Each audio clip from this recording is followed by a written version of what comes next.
So moving on to our next speaker, coming to us live from New York, New York by way of Beirut, Lebanon. Our next speaker had an emo phase that she's not quite sure is over yet as a teenager and had 3 piercings on her face at one point. Please welcome Haifa Harb.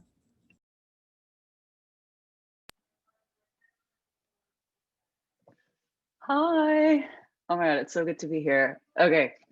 First of all, thank you, Christine. Thank you, Encore. And of course, thank you, Daniel, Christy, Roxy, and Ravi for sharing.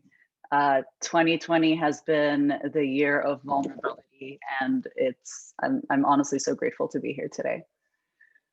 Okay, where to start? Okay, so I think exactly a year ago, actually, a friend was driving me back home and asked me the following question. And he said, "What is your theme for 2020?" And without skipping a beat, I said, "This is my year of Shavasana."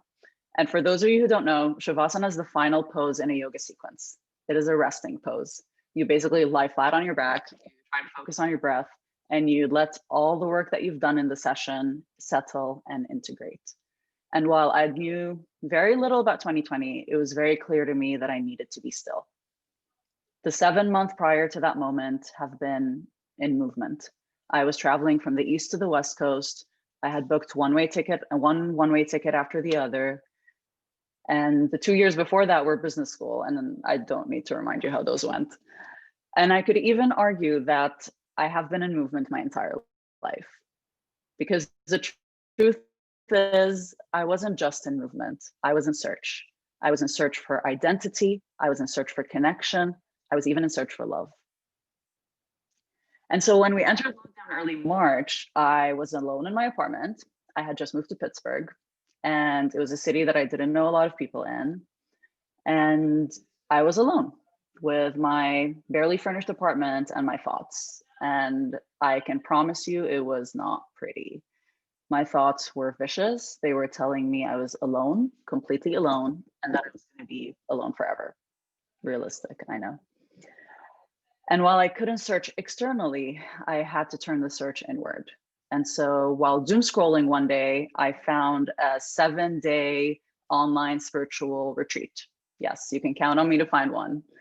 And I figured it can't get worse, so might as well try. And the retreat had 3 non-negotiables. The first one is that you needed to wake up every morning and write 3 pages of stream of consciousness. It didn't matter if you were writing, "I hate my life, everything sucks," you still had to write 3 pages.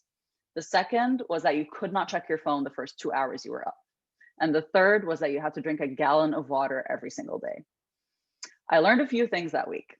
I learned that I was dehydrated. I learned that 2 hours without my phone were effectively infinity. And I learned that my thoughts were not very kind in the morning. But I stuck with it, and I trusted the process and the sessions and the meditations and the breath work. And by the end of the week, something started to shift. And I was very surprised because there I was, I had spent 7 days of social isolation, and yet I felt more connected. And I started reflecting on it and thought, well, why is it exactly? And it really came down to this, that for those 7 days, I had put myself first. And I showed up every single day, no excuses. And it felt good. And so me being me, I wanted to have that feeling forever. And so I obviously signed up for another retreat. But this time around, I got some new lessons. And I learned that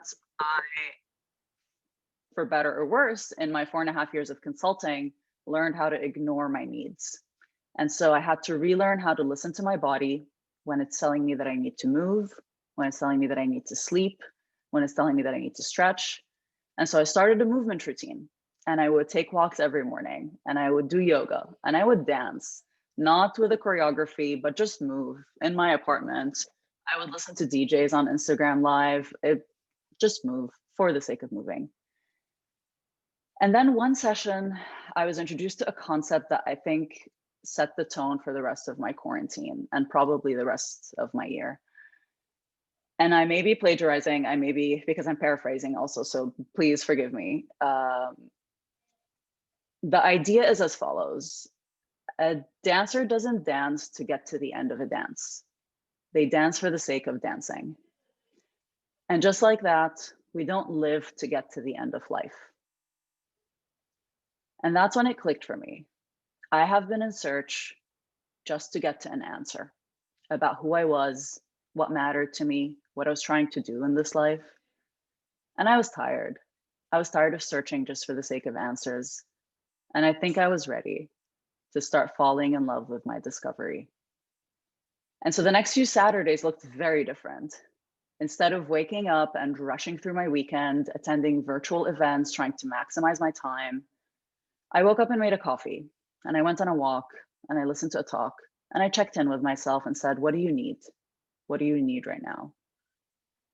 And in the process of falling in love with my discovery, I fell in love with myself. And so 2020 was my most unexpected gift, but it was honestly also my most beautiful one, because I learned that everything I had been searching for had really been there all along. And it taught me what it really means to love oneself. It's not constant positivity. It's not words of affirmation. It's a dance, and it's a commitment to be there every step of the way and have fun doing so. And so as we enter another lockdown, there's no fear, there's no panic attacks. There's actually plenty of excitement. I'm ready to chill, read some books, maybe paint, maybe not to get good at it, but just because I enjoy it. But more importantly, I'm excited to be still, just for the sake of it. Thank Thank you so much, Haifa, for reminding us to be kind to ourselves and to be kind to each other and to be still when we can. I'll let everyone take a few minutes to